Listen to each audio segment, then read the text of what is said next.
मुझे आज भी याद है कि जब मेरी मम्मी टीवी देखती थी तो एक नाम बहुत कॉमन था, कोकिलाबेन।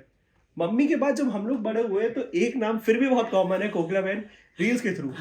तो आज मुझे किसी इंट्रोडक्शन की जरूरत नहीं है, रूपल पटेल जी का जो आज हमारे साथ है। मैम, बहुत बहुत स्वागत है आपका। Thank you so much, Ansha, and it's nice to be here on this platform. Thank you. I'm being honored you invited me. Thank you. आ, सबसे बड़ी एक मिस्ट्री थी ब्लैक होल की। उसके बाद एक आई बरमूडा ट्रायंगल की। तीसरी एक सबसे बड़ी मिस्ट्री अभी भी पता है क्या है?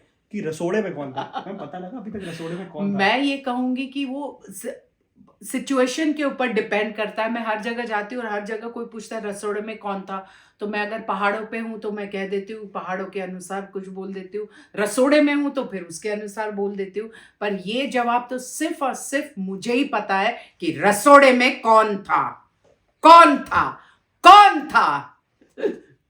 आपने जब बता ही दिया रसोड़े में कौन था, अब मुझे वैसे भी अभी भी नहीं पता चला है, शायद आगे पता चल जाए। बट एक चीज अभी भी पूछनी है, रूपल पटेल कोकिला मोदी कैसे बन गई? एक बहुत प्यारी सी यात्रा है रूपल पटेल से कोकिला मोदी की, कि जाहिर सी बात है, Bombay born and brought up, Mumbai में हुआ, तो पढ़ाई लिखाई भी वहीं पर हुई, बॉम्बे यूनिवर्सिटी। और जब से सूझबूझ अक्ल है, हम कहते हैं अक्ल के दांत में, तो अक्ल के दांत से पहले ही यही अक्ल थी कि अभिनेत्री बनना है, अभिनय में जाना है। तो दूसरा ऑप्शन कोई था ही नहीं, सोचा भी नहीं। और आज भी कोई अगर पूछ ले, आप भी पूछ लो कि सेकेंड ऑप्शन या क्या सोचा, तो मुझे नहीं लगता है कि मेरे पास कोई ऑप्शन होगा। मैंने यही सोचा एक्टिंग करनी है, एक्टिंग में आ गई। तो then I did my NSD, national school of drama. उसके बाद मैं वापस बम्बई आ गई और थिएटर कर रही थी। और सही परांजा पे के किसी प्रोडक्शन हाउस के एक व्यक्ति ने मेरा शो देखा हुआ था, तो उन्होंने मुझे उनकी FD फिल्म के लिए अप्रोच किया। फिर वहाँ से जो जर्नी शुरू हुई, और श्याम बाबू, NSD से आई तो श्याम बाबू को मैंने कॉल किया कि भाई NSD से आई हूँ, श्याम बाबू मतलब श्याम बेनेगल जी से कहा कि मिलना चाहती हूँ। उन्होंने बुला लिया और बस काम शुरू कर दिया। तो एक काम से दूसरा काम, दूसरा काम से तीसरा काम, और उसी दौरान साथिया से बुलाहट हुई और कहा कि ऐसा रोल है। तो मैंने कहा हाँ ठीक है। जाकर मैंने उनसे दो दो सेकंड की मुलाकात होगी और वो एक आइकॉनिक कैरेक्टर बन गया। और मैंने वाकई कभी नहीं सोचा था वो किरदार को एक्सेप्ट करते हुए, परफॉर्म करते हुए भी, कि लोगों का इतना प्यार मिलेगा और ये एक आइकॉनिक कैरेक्टर बनेगा। तो एक प्यारी सी और बहुत स्मूथ जर्नी रही।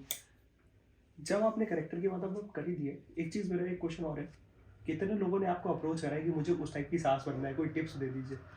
मैं you will be surprise, young लड़कियां मुझे बहुत अप्रोच करती है और वो हमेशा कहती है कि हमारी ये प्रे है, हम बस यही प्रार्थना करते हैं, हम यही इच्छा रखते हैं, हमें आपके जैसी सास मिले। और मैं सरप्राइज हो जाती हूँ, क्योंकि यूजुअली लोग कहते हैं कि सास बहू शो तो मिडिल एज की औरतें या जो रिटायर्ड औरतें हैं या जो घर पे अवेलेबल है उस समय, तो वो औरतें ही देखती है। लेकिन बहुत सारे जेंट्स, बहुत सारे लड़के और बहुत सारी यंग लड़कियां आती है और वो हमेशा बोलती है कि we want to be like you, कि आप एक जस्टफुल है, कोकिला मोदी एक न्याय संगत महिला है, and we want to be like this. तो मैं बहुत सरप्राइज होती हूँ।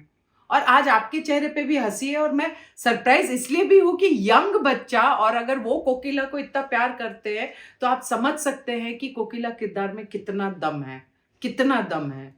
मैम, आपका कुछ फेवरेट था वहाँ पे जब आप शूट करने जाते थे कि नहीं आज तो मुझे इसका फेवर करना है, जैसे कि गोपी बहू, या सही में क्या कुछ क्लैश था? देखो, जब अगर हम ऑन कैमरा की बात करें तो ऑब्वियसली गोपी बहू हमेशा से मेरी प्रेफरेंस रही है।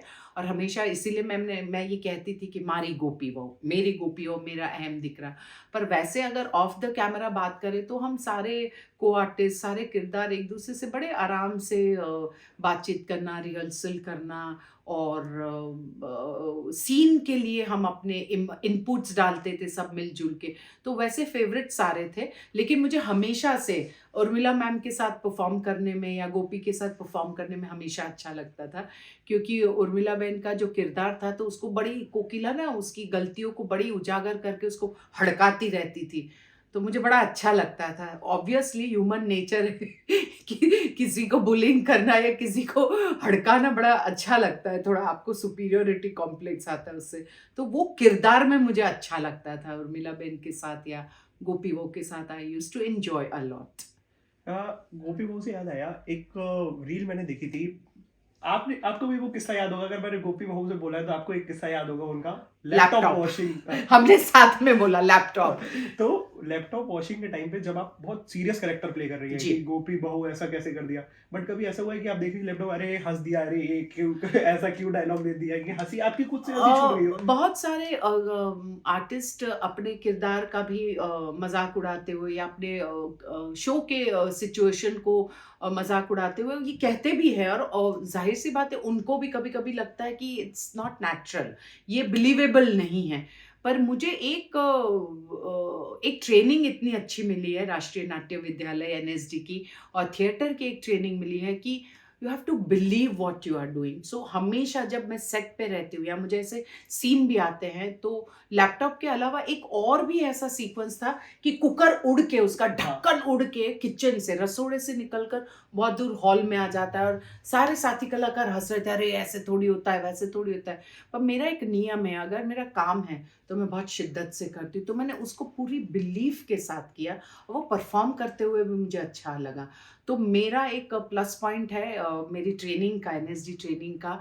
और मैंने कुछ एक सीनियर्स के साथ भी काम किया है कि वो बहुत शिद्दत से काम करते, तो हमेशा से मुझे सेट पे कभी हंसी नहीं आती है, और कोई हंसता है तो मैं थोड़ा डिस्टर्ब हो जाती है। I don't appreciate it because it's our work, we have to do it with full belief, full seriousness. क्योंकि अगर एक कलाकार के रूप में मैं बिलीव नहीं करूँगी तो मेरे दर्शक कैसे बिलीव करेंगे? तो ये बहुत ज़रूरी है। कोई भी चीज़ हो सकता है, क्यों नहीं हो सकता है? क्यों कुकर फट नहीं सकता है? अब कोई इतने अज्ञानी है, वो लैपटॉप धो सकता है, क्यों नहीं धो सकता है? क्योंकि आप इस एरा के हैं तो आपको ये लगता है, पर अगर हम दादा परदादा की बात करें तो शायद वो जीवित हो और वो ऐसा कोई चीज़ देखे तो उन्हें भी लगेगा कि हाँ, धो सकते हैं। सो मैंने उस सेंस में लिया, तो मुझे हंसी नहीं आती है। स्ट्रिक कोकिला मोदी की बात हो रही है यहाँ पे। जी। रियल लाइफ में कोई ऐसा इंसिडेंट है जब रूपल पटेल कोकिला मोदी से स्वाइप हो गई हो और एकदम से? बहुत बार होता है ऐसा। स्वाइप नहीं, मतलब मेरा नेचर कोकी से मिलता जुलता है। अच्छा। वेरी स्ट्रेट फॉरवर्ड, जैसे कोकिला है, और सच को सच, गलत को गलत कहने वाली, और वो डिप्लोमेसी नहीं है। तो वो आम जिंदगी में भी होता ही है कि मतलब अगर मैं किसी के यहाँ चली जाऊँ और किसी ने मुझे खिला दिया और पूछे कैसा बना, तो मेरे से झूठी तारीफ नहीं होती है, तो वो कोकिला जाग जाती है और मैं बोलती हूँ नहीं ठीक है, मैं ऐसा नहीं कहूँगी कि बहुत अच्छा है। तो वो हमेशा होता है मेरे साथ कि वो स्वाइप होती रहती हूँ मैं, पर I am happy the way my nature is. आपका फेवरेट एक्टर छोटे पर्दे या बड़े पर्दे पे जिसको आप बताना चाहेंगे, जिसको देख करके आप बहुत इंस्पायर होती है? मैंने काम किया है श्वेता तिवारी जी के साथ, और श्वेता जी को मैं बहुत मानती हूँ। हमने कलर्स का एक शो किया था, जाने क्या बात हुई, सिनेविस्टा का था, और उसमें मैंने श्वेता जी के साथ काम किया। वो ऑफ कोर्स मुझसे उम्र में छोटे हैं, लेकिन उन्होंने इतना काम किया हुआ है, और उस वक्त मैं उनको बहुत ऑब्जर्व करती थी, और मुझे लगता है कि जितनी पानीदार एक्ट्रेस वो है और जितनी सरलता से और इतनी फास्ट वे में काम करती है, मैं बहुत प्रभावित हुई। और मैं उनको बैठकर देखती थी कि वो कैसे क्लोजअप्स देती हैं। वो उस वक्त भी बहुत 2-3 चीज़ें एक साथ करती थी, तो वो उनका कंसंट्रेशन, उनकी ग्रास्पिंग पावर, किस तरह से रिएक्शन देना, और मैंने सीखा है उनसे, और मैं उनको बहुत मानती हूँ। आपने एनएसडी की बात करी, अभी एनएसडी का भारत रंग महोत्सव खत्म हुआ है। मैं भी बहुत ज्यादा थिएटर में देखता हूँ, जाकर के इंटरेस्टेड रहता हूँ जी। मंडी हाउस में कोई फेवरेट हैंगआउट प्लेसेस जहाँ पे आपने? मंडी हाउस राष्ट्रीय नाट्य विद्यालय, वो हैंगआउट नहीं है, वो मेरे लिए मंदिर है। मैंने वहाँ से बहुत कुछ सीखा है। बंगाली मार्केट, नाथूस, हमारे वो कोने, वो चाय और मठरी वाले, तो ये एक इतनी प्यारी वो लॉन जो एनएसडी के बाहर है, वहाँ बैठ के हम हमारे यस हम वहाँ पे भी मिलना जुलना, सिर्फ थिएटर की बात होना, सीनियर्स से मिलना, जूनियर्स से मिलना, तो वो जो एक माहौल है वो अपने आप में एक यादगार जगह है, और उसने बहुत बड़ा योगदान दिया है मेरे एक अच्छी अभिनेत्री बनने में या एक अच्छे इंसान बनने में। उस जगह ने, उस मोड़ ने बहुत योगदान दिया है। हमारी रिसर्च से पता चला कि आप गुजराती परिवार से हैं। जी। तो मेरे लिए, आपके लिए एक छोटा सा टास्क है मेरे पास जी। गुजराती में, मेरा गुजराती में थोड़ा सा हाथ तंग है, तो मैं एक लाइन लेकर के आया था। उसका मुझे गुजराती में, एक्चुअली मेरा असाइनमेंट था जी। वो मैं कर नहीं पा रहा था क्योंकि मुझे गुजराती नहीं आती थी, तो मुझे आपकी मदद चाहिए थी। आप उसको प्लीज गुजराती में बता दीजिएगा। हाँ। मुझे मने अंश के साथ अंश जोड़े के साथ इंटरव्यू देने में बहुत मजा आ रहा है। बहुत चालाक है ये बच्चा, अपनी तारीफ करवा रहा है। મને અંશ જોડે ઇન્ટરવ્યુ કરી અને ખૂબ ખૂબ આનંદ થઈ રહ્યો છે, મજા આવી રહી છે. This is what you want me to say, but दिल से I'm enjoying.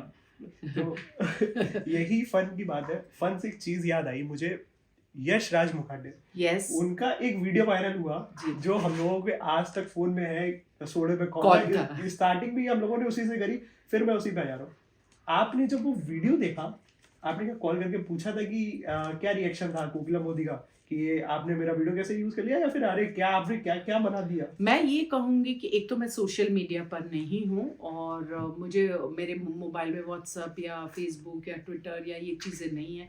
और मुझे बिल्कुल याद है कि जिस दिन ये वायरल हुआ तो मैं सुबह से स्टार प्लस का शो कर रही थी, रिश्ते हैं प्यार के, और मेरे साथी कलाकार खुसु पुसु सुबह से या उनकी चल रही है या कुछ हंस रहे हैं या थोड़ा ऐसे वैसे, लेकिन वो मुझसे कुछ नहीं कह रहे हैं और मैं अपने सीन में मस्त हूँ। फिर शाम में मैं जब घर लौटी तो लौट रही थी, तब मेरी को आर्टिस्ट है तो उसने मुझे, रेया जो मिष्टी का किरदार करती, उसे बोला, अरे मीनू, मेरा किरदार था उसमें मीनाक्षी राजवंश, तो Meenu you know you are trending.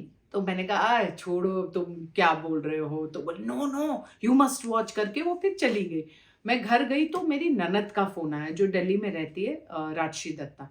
तो कहा, अरे रूपल तुमने देखा क्या, मुझे कान्हा बोल रहा है कि अरे मामी जी ट्रेंडिंग हो रही है उनका वीडियो। मैं कहा, दुर्गा क्या बात कर रहे हो तुम, मुझे तो नहीं पता, अरे तुम देखो तो सही। तो मैंने कहा अच्छा राजश्री तुम होल्ड करो। तो मेरे घर पे है मेरे हेल्पर्स के लिए या मेरी डबिंग के लिए वीडियो, तो उस मोबाइल जिसमें व्हाट्सएप है और जिसमें, तो फिर राजश्री ने भेजा था मुझे, तो मैंने वो देखा। तो पहले तो देख के मैं तो होश उड़ गए, मतलब मैंने ऐसे बोला ही नहीं है, तो मुझे बहुत सरप्राइज लगा। तो आप मानोगे नहीं अंश, मैंने उसको 3-4 बार देखा और मुझे वो समझने में ही देर लगी कि ये क्या हो रहा है। और मैं रिकॉल कर रही हूँ, मैंने इस तरह से डायलॉग तो बोले थे पर इस तरह का म्यूजिक नहीं था, क्या था, मुझे वो समझने में ही 4 बार देखना पड़ा, तब समझ में आया। फिर उसके बाद मुझे समझ में आया एंड आई स्टार्टेड लाफिंग, मुझे बहुत अच्छा लगा। और फिर मेरी बहुत ही एक बेस्ट फ्रेंड है चारुल मलिक, तो उनको मैंने कॉल किया कि चारुल जी मुझे तो यशराज का नंबर चाहिए, तो उन्होंने मुझे नंबर दिया, तो मैंने यशराज को कॉल किया। अब मुझे पता नहीं था यशराज रिकॉर्डिंग कर रहा है मेरे कॉल को, तो बोले कि यस। मैंने कहा यशराज जी मैं रूपल बात कर रही हूँ। जी मैम, वो उसकी डरी हुई सी आवाज़, जी मैम कहिए। तो मैंने कहा मैंने अब भी वीडियो देखा, आई एम सॉरी कि मैंने दिन भर से चल रहा है, अभी देखा, and you have done marvellous job, I am so happy कि आपने उसे एक नया आयाम दिया।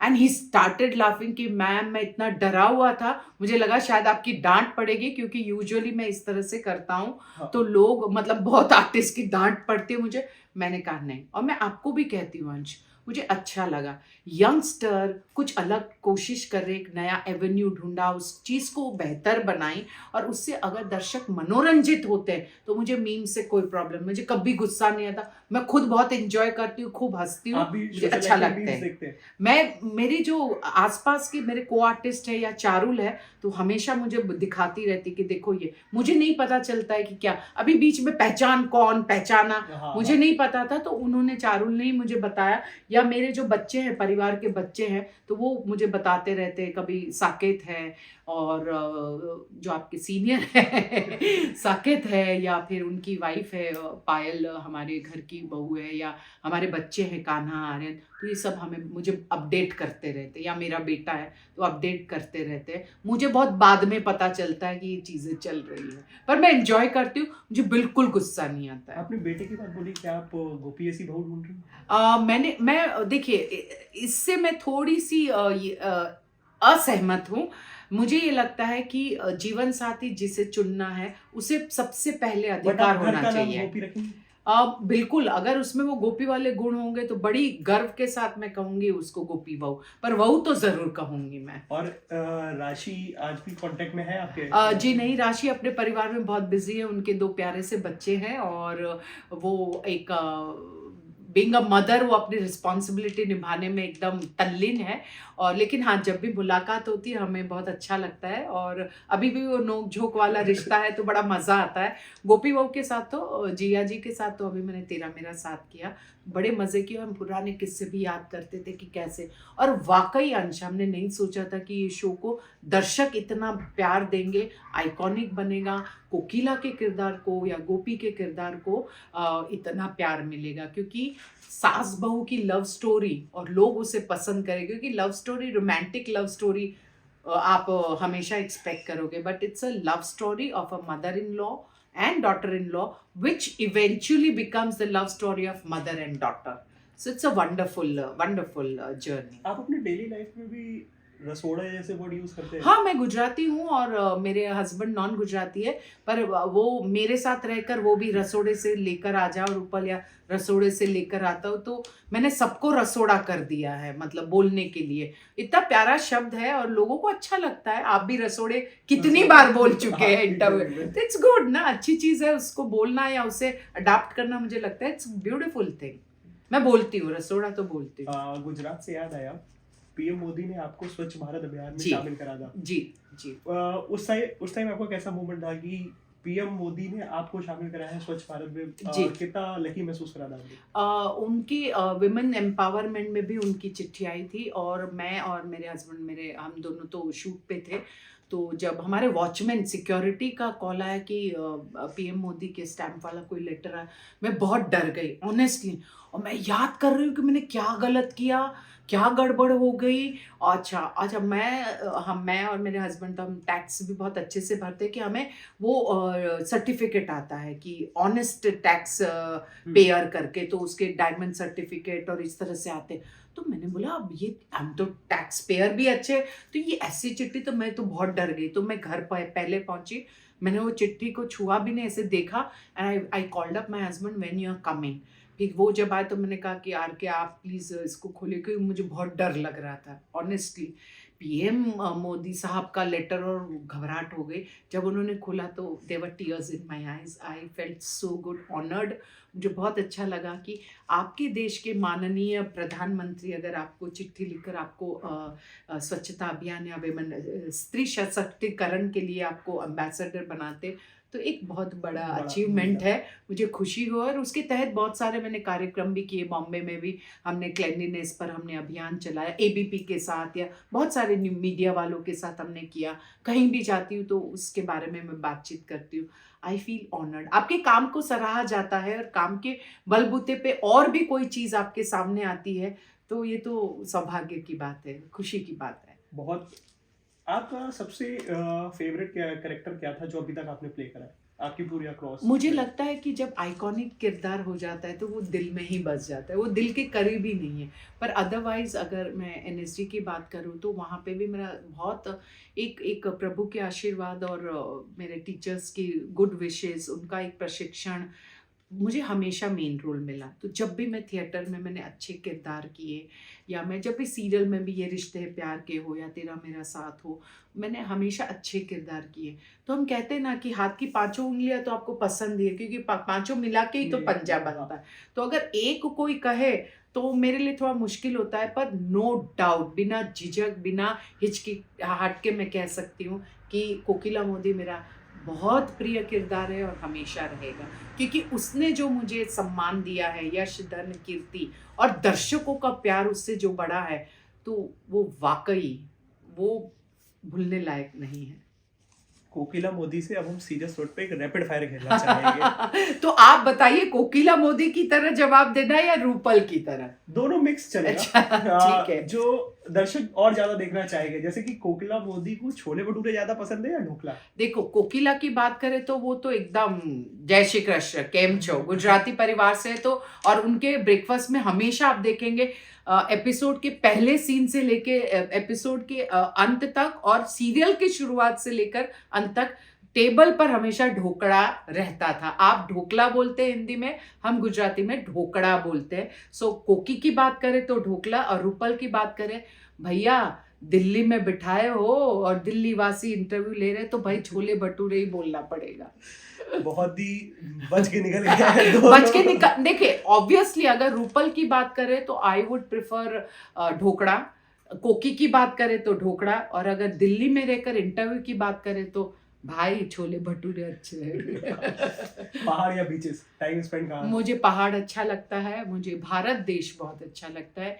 ईश्वर की कृपा है, बहुत सारे देश में घूमी हूँ, पर भारत जैसा प्यारा, दिल से कहती हूँ, भारत की जो एक वाइब्रेशंस है, उसकी जो एक गर्माहट, एक warmth of Indian people, food, spices, लोगों का प्यार। देखो दिल्ली में आपसे भी पहली बार मिल रही, पर जो प्यार है, ये चीज़ें जो हमारा भारत है वो वाकई सारे जहां से अच्छा है।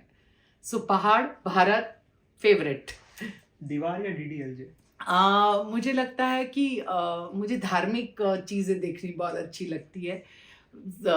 रोमांटिक और एक्शन फिल्म्स ये तो है एक part and parcel of life, पर धार्मिक मुझे अच्छी लगती है। और मेरे हस्बैंड जब धार्मिक शो भी करते हैं और वो किरदार निभाते हैं तो मुझे बहुत अच्छा लगता है, बहुत गौर से देखती हूँ, बहुत गर्व महसूस होता है अपने धर्म के बारे में, अपने देश के बारे में, और वाकई दिल से फिर आवाज़ निकलती है, जय श्री राम। बहुत ही बच करके मैंने 3 रैपिड फायर के आंसर दिए। लास्ट क्वेश्चन और लास्ट हम अपने इंटरव्यू को एंड करेंगे ऐसे क्वेश्चन के साथ जिसका आपको सिंपल एक ही लाइन में आंसर देना है। मैं इनसे सहमत नहीं हूं मेरे प्यारे दर्शक, बच के नहीं, मैंने बहुत ईमानदारी से और सत्यता से जवाब दिया। बट इसका आपको एक ही आंसर देना है। जी। गोपी बहू या राशि बहू?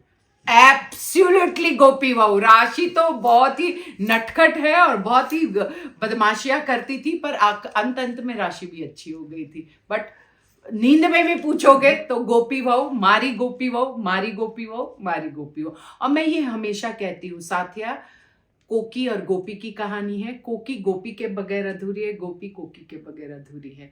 तो ये लव स्टोरी, तो मुझे तो लगता है दीवार और दिलवाले दुल्हनिया नहीं, आपको तो पूछना चाहिए था उसके साथ साथिया, और मैं कहती साथिया। थैंक यू सो मच, आपने टाइम दिया, बहुत मजा आया आपके साथ बात करके, हमारे दर्शकों को भी और मजा आएगा। थैंक यू सो मच प्यारे दर्शकों, थैंक यू। होली आ रही है, आप सभी को होली की ढेर सारी शुभकामनाएं। स्वस्थ रहे, मस्त रहे, तंदुरुस्त रहिए, सत्य के मार्ग पर चलिए और सब अच्छा ही होगा। वंदे मातरम। और एक जय श्री कृष्ण। जय श्री कृष्ण। जय श्री कृष्ण।